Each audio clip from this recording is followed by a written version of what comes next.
വൃത്തിയാക്കി വെച്ചിരിക്കുന്ന ഞണ്ട്, സവാളയും അതിന് വേണ്ട മസാലക്കൂട്ടുകളും എല്ലാം കൂടി റെഡി ആയിക്കൊണ്ടിരിക്കുകയാണ്.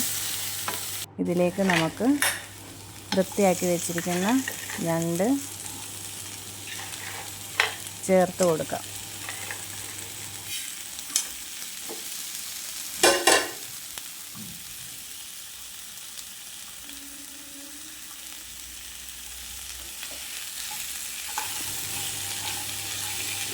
ഞണ്ടും ആ മസാലക്കൂട്ടും കൂടി നല്ലതായിട്ട് ഇളക്കി യോജിപ്പിച്ച് കൊടുക്കുക.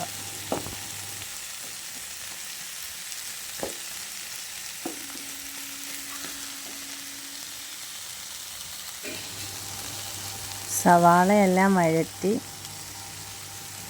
മല്ലിപ്പൊടി, മുളക് പൊടി, മഞ്ഞൾപ്പൊടി, ഗരം മസാല, കുരുമുളക് പൊടി, ഇഞ്ചി, വെളുത്തുള്ളി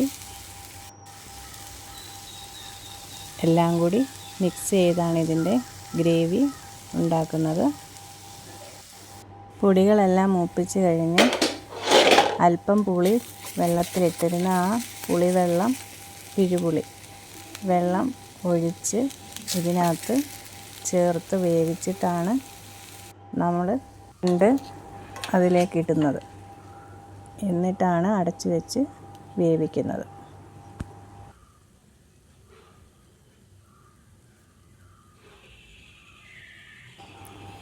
ഇത് നമുക്ക് ഒരു പാത്രത്തിലേക്ക് മാറ്റി കൊടുക്കാം. അങ്ങനെ ഞണ്ട് റോസ്റ്റ് ചെയ്ത്. ഈ റെസിപ്പി എല്ലാവർക്കും ഇഷ്ടമായെങ്കിൽ ലൈക്ക് ചെയ്യുക, കമൻറ്റ് ചെയ്യുക, ഷെയർ ചെയ്യുക. Thank you friends.